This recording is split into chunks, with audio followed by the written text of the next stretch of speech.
So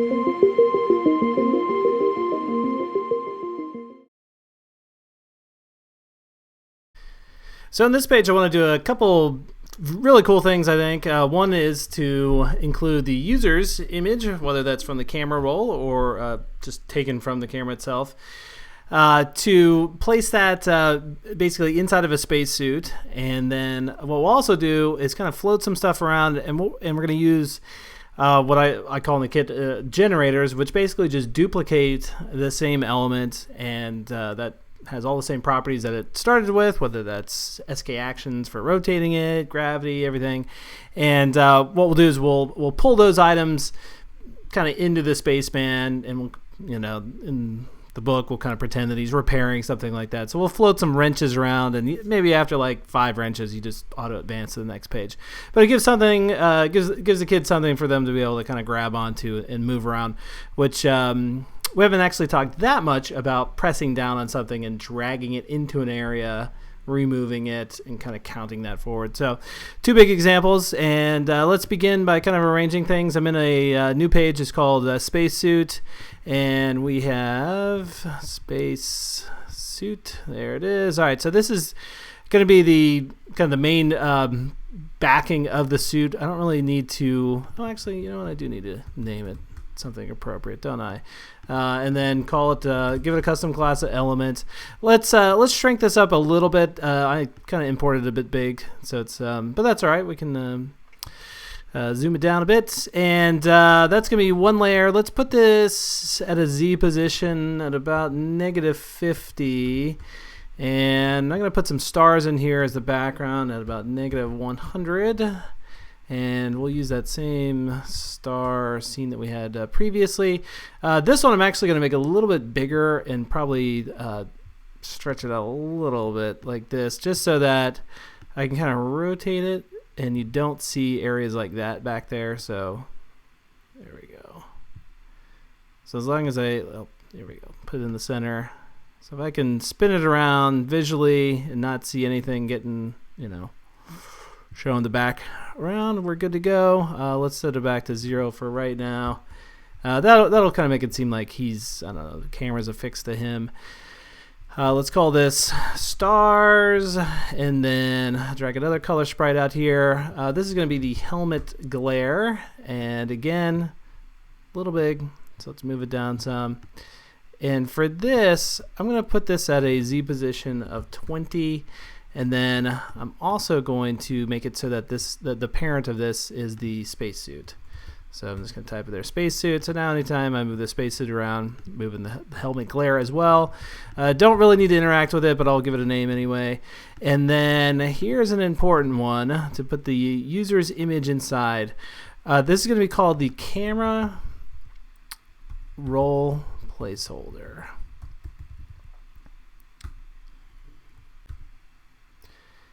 And I've got an image that I imported in here. Let's see if I can find that guy. Helmet, nope. I'm trying to remember what I called it. It's, I believe, yeah, was it face mask? Okay. But this is important to remember too, because this is actually going to be the image that ends up masking basically whatever we use in the scene as the sort of placeholder for positioning the image that's brought in from the camera. But this is actually going to be the mask for it. And when I say mask, any area outside of the the circular black part here is not going to be seen. So this basically gets tucked into, and let me head back over here to the spacesuit. This gets tucked into the camera roll placeholder, no matter how big we make it. So it's essentially just going to squeeze its way in there. If it's a square, well, it is a square, right?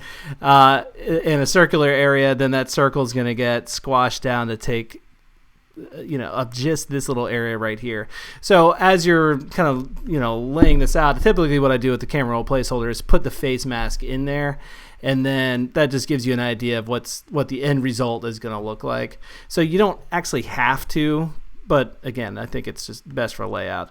So what we can do now is basically just kind of position this perfectly into here.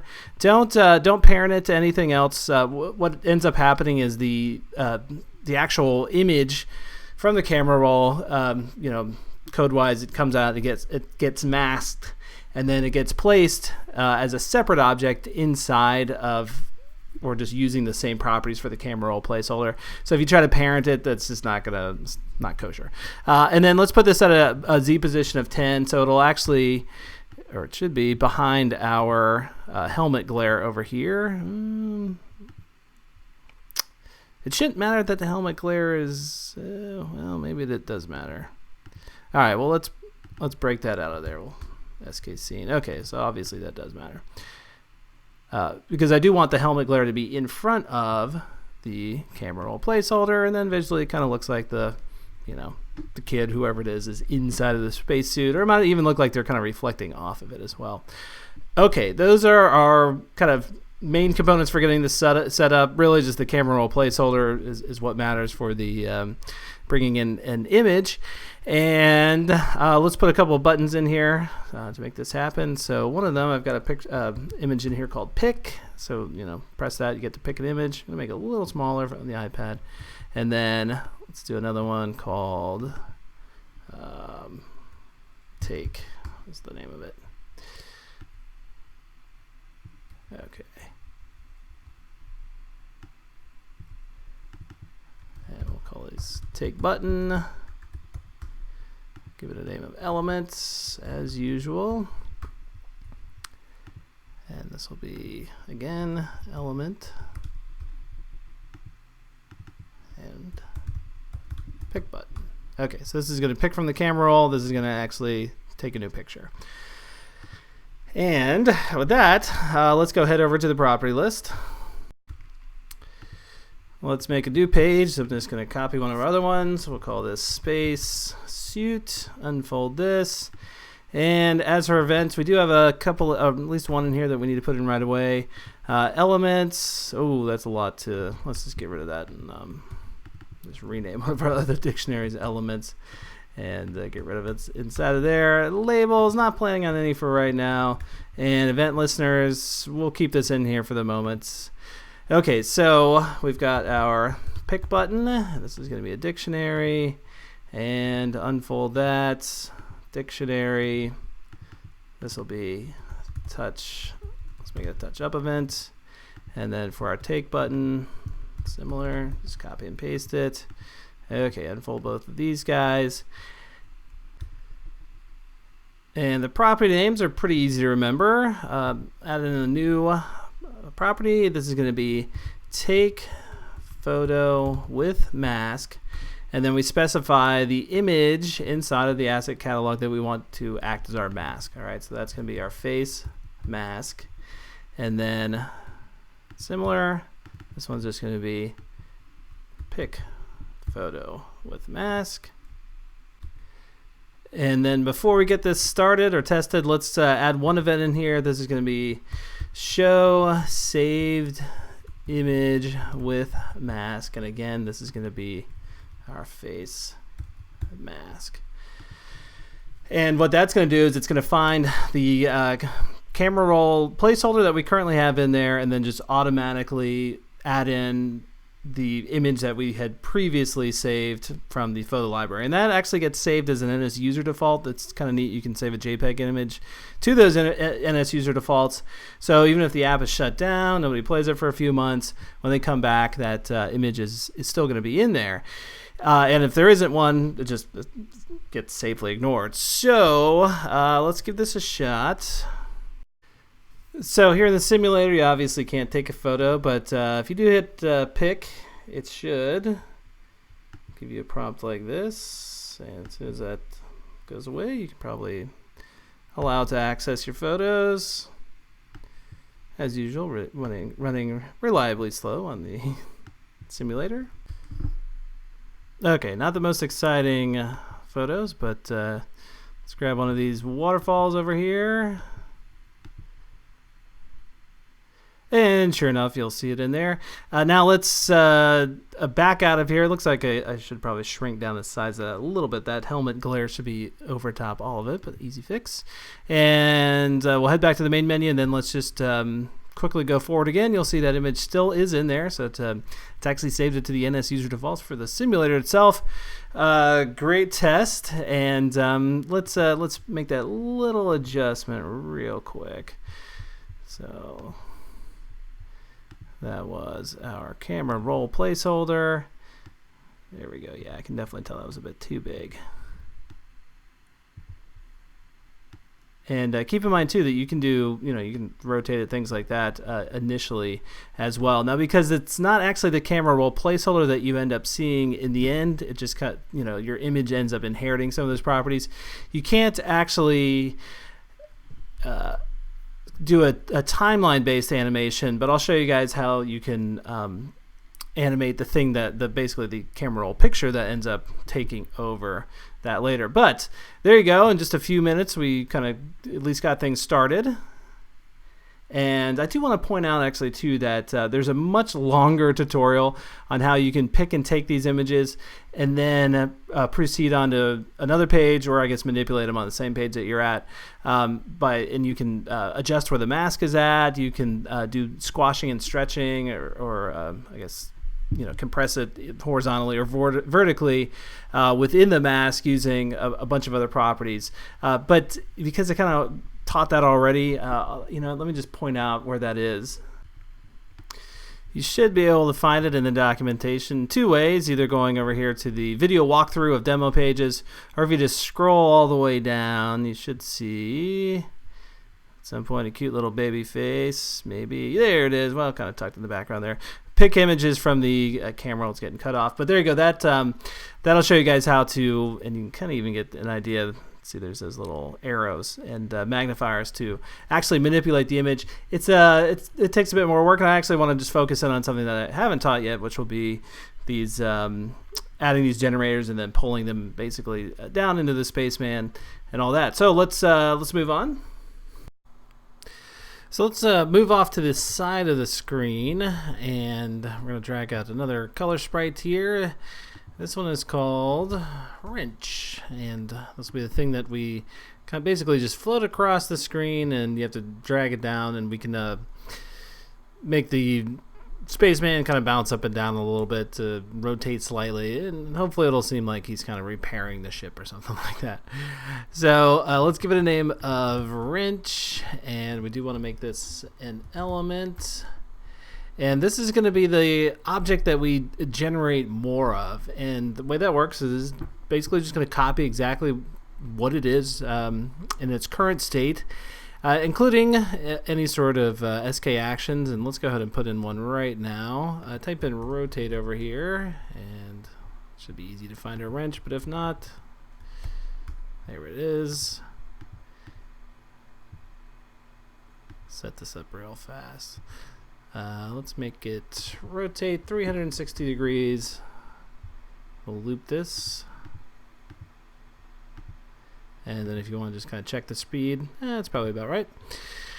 And let's set the gravity in the scene. And currently right now I don't have anything selected, so you do see the gravity over here. And I'm just going to put this at negative 0.1. And this is something you can test by hitting the animate button. Oh, I thought you could. Oh, you know what? The reason we can't is we didn't actually set up a physics body yet, so go ahead and do that. Come down over here to alpha mask, and we can leave all these checked off. So dynamic allows rotation and affected by gravity. And then, well, I guess I was wrong. Oh, no, it is. It's just subtle. So, and that's about right. That'll be perfect. This is a kid's app. We're not going to make stuff to go too fast that they can't grab it. But we actually want this one to stay still, and we're going to generate the other ones relative to where this one's at. And the reason that we're going to keep this one kind of trapped is because it is our generator, and we want it basically tucked off to the side and staying put, so we're going to cage it in. All right, and to do that, let's just go over here, find another color sprite. Drag this guy out, make it a little bit taller, And you know what, we could call this cage if we want. We don't actually need to make it an element. We're not going to interact with it.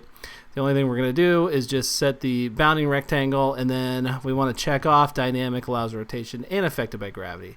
So you can see once this thing gets going, that one wrench is just going to stay kind of swirling over there. I don't think we need to put a top on here, but because you can see it's pretty well trapped.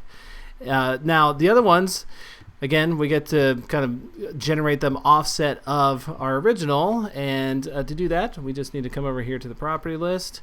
And you know, it's something I've neglected to mention to you guys is there's all these examples in here. So if you ever want to find and copy any one of the events that is possible, and there's probably a few I need to add in based on things that I've taught in these last few videos.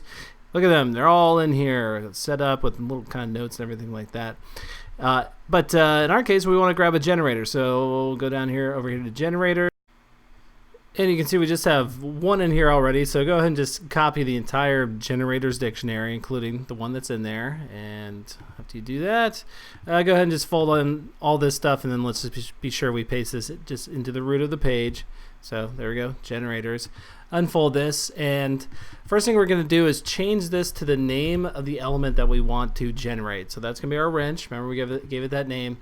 And enabled is going to be yes. So this is going to mean that it is enabled initially. There is a way to call an event or create an event that will begin generating things, in which case you'd want to set that to be no, so you call it later. But in our case, yes is perfect. And I'm going to take down the vary x and the offset x on the y. Those two properties that deal with the x. I'm going to bring them down to 0, and just worry about varying the placement and the offset value on the y. And let me explain both of those. So we've got vary y and offset y. So and I think to explain this, I can do it best over here back in the scene. So here's our wrench, and offset y is going to offset the initial location of the wrench. So if I just had that at 300, I didn't put vary y at all. If I had that back down at 0, it's just going to always put the wrench in at 300 points higher than where it's currently at. And you can do a positive or a negative value. Now, if I add to the vary y, or if I put a number in there, what's going to happen is it's just going to randomly pick out a number between 0 and whatever that number is that I put in there. So in this case, I used 300, so it's in the end, it's going to pick out a number between 0 and 299, and then that'll get added to wherever it's currently at. So let's go back over here to the property list, and the amount is going to be the amount total that we're going to generate. So let's say 100. I think if we make the kids pull down 5 wrenches, generating 100 is probably enough. They probably got the job done at that point. And then the frequency is how often we're going to create them. So let's go ahead and put just every 5 seconds.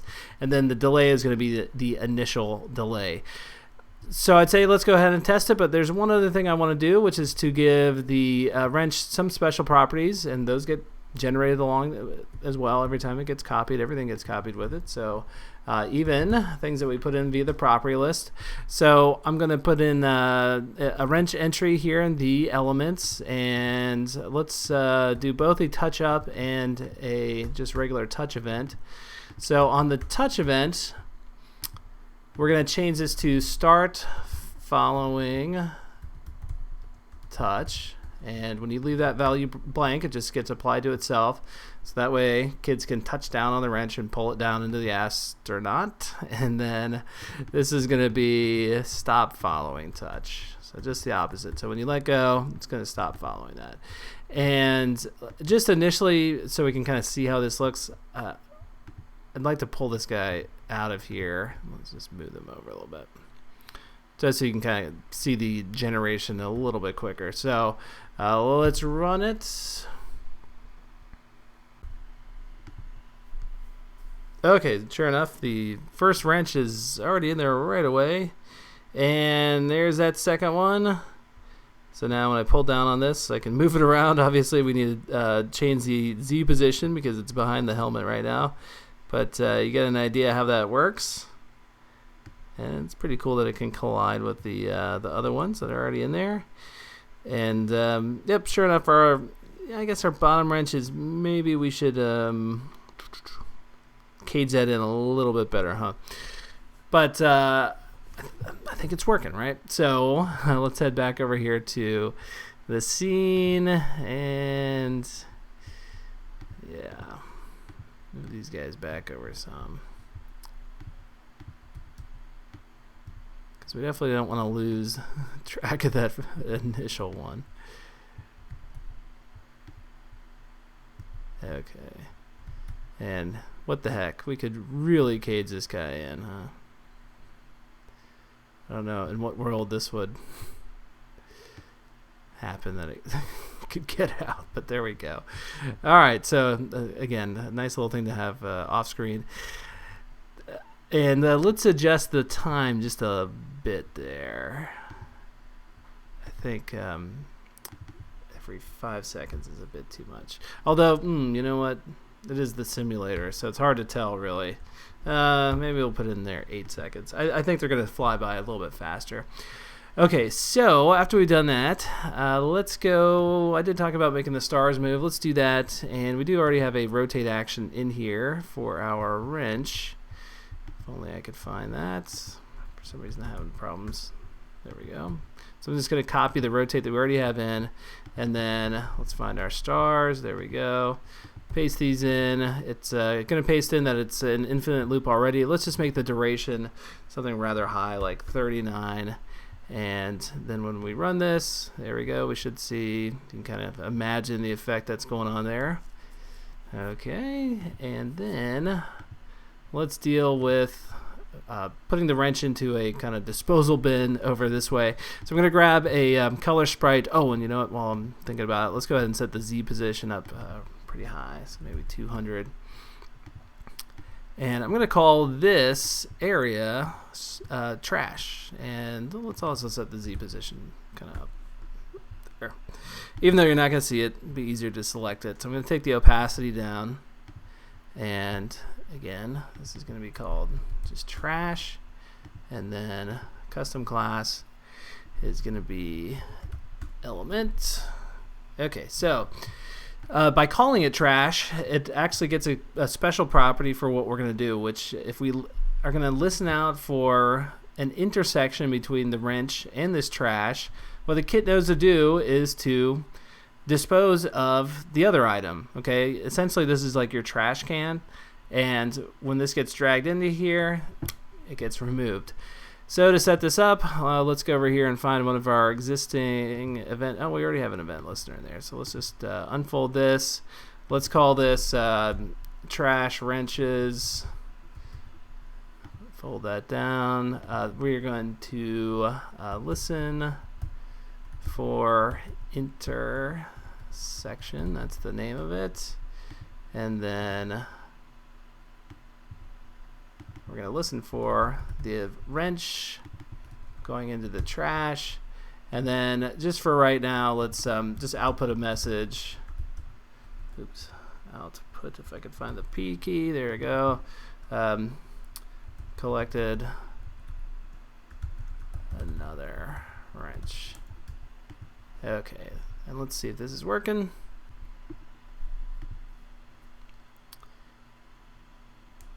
Okay. Here comes our first wrench. Let's grab it, put it down into the trash area. Boom, it is gone. Hopefully we got that output message. I collected another wrench, and there is one thing we need to do. You'll notice that it doesn't work the second time.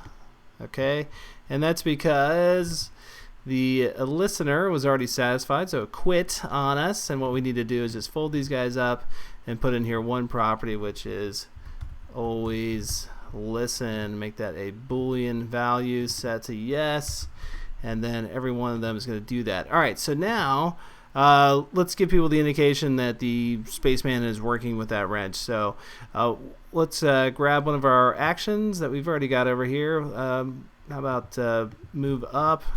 And instead of calling this move up, let's now name it bounce. And what we're going to do is repeat this guy. So add in here repeat, and there's going to be a number for the number of times that we're going to repeat it. Let's just do it one time. I'm going to move them up a little bit more than just 20, so just 40 on the y-axis. And let's set the duration to 1. Ease out, I still like. And then let's also reverse it. So there's another property that you can add in here called reverse. This is a Boolean value, and not every action can be reversed, but this one in particular is a great one because it's very easy. It just goes, hey, you know what? If you went up by 40, you're going to go back down by 40. So that that will allow us to bounce the astronaut up and down. And what we're going to do when we are back over here is anytime you trash a wrench, we are going to run an action. So this is going to be run action. That's going to be a dictionary. And then, as you guys I'm sure all remember by now, we type in here bounce, and I'm going to set this to be an array so that we can make multiple things bounce. Unfold this, so we've got our space suit is going to be one of them.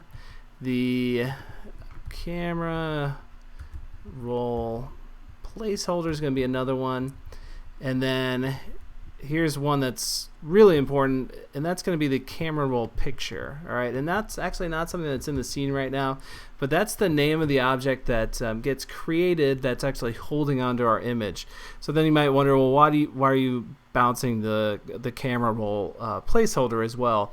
And the only reason I'm doing that is I do want this to be in the same position in case someone was bouncing the astronaut and then they went over and they decided to pick a new image, which I did when I was testing, and I noticed then there was like a little bit of an offset. But this is really kind of the one that's more important, all right? And again, it's you don't see it in the scene, it's not set up there, but it does get created at runtime anytime you add a picture in there that replaces the camera roll placeholder.